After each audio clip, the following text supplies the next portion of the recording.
In Rust, you can pass closures as inputs parameters into functions.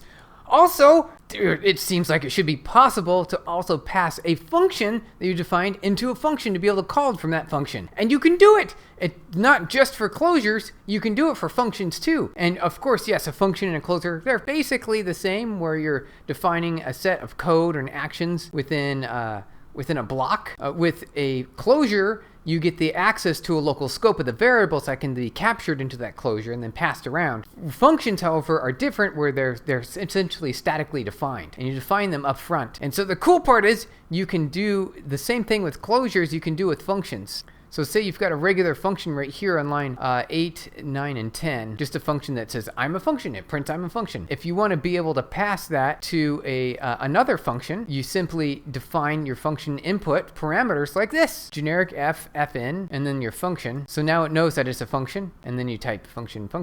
So now you can call a function and a closure both in the same, exactly the same. So you can see here our main, it says let closure equal to print. So it's just going to print, really simple. So we've got ourselves a function here, a closure function. We can pass this closure over to the call me. The call me will then run the function. And we can see the output says I'm a closure and I'm a function because it's calling the closure and then the function. And then we've defined it here. It's like I'm a function and I'm a closure. In Rust, when we're defining closures and functions to be passed as input parameters into our functions that we can then execute from inside the function, we have the ability to also add different parameters and options that go along with executing that function. Now, if we look on the screen really quick, we see basically a vanilla 0 parameter function that's being captured. So we can capture a function as input parameter into a function, not to get too confusing.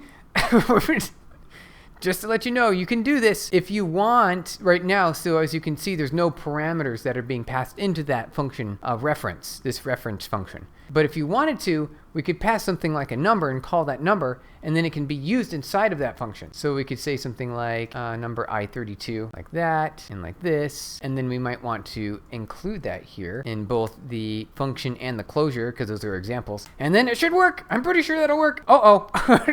Oh, yeah, here, this is what we have to do. We need to also say this function takes an I32. There we go. So this is how you can also pass a function that can accept parameters. There's just so much.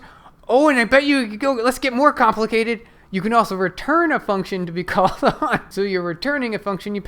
This can get really crazy. Now, you don't usually want to get this crazy in the real world. Typically, you just want to keep things simple, have a function defined, it does some work, and you move on and does some more work. For some cases, you might want, just for user friendliness when you're building a library, to allow a closure to be passed. So that way they can provide a small snippet of code that would then work maybe on an atomic level of some sort, like, or an increment. This would be really useful to the end user. So this is more advanced, and you don't want to do this in a day-to-day programming scenario.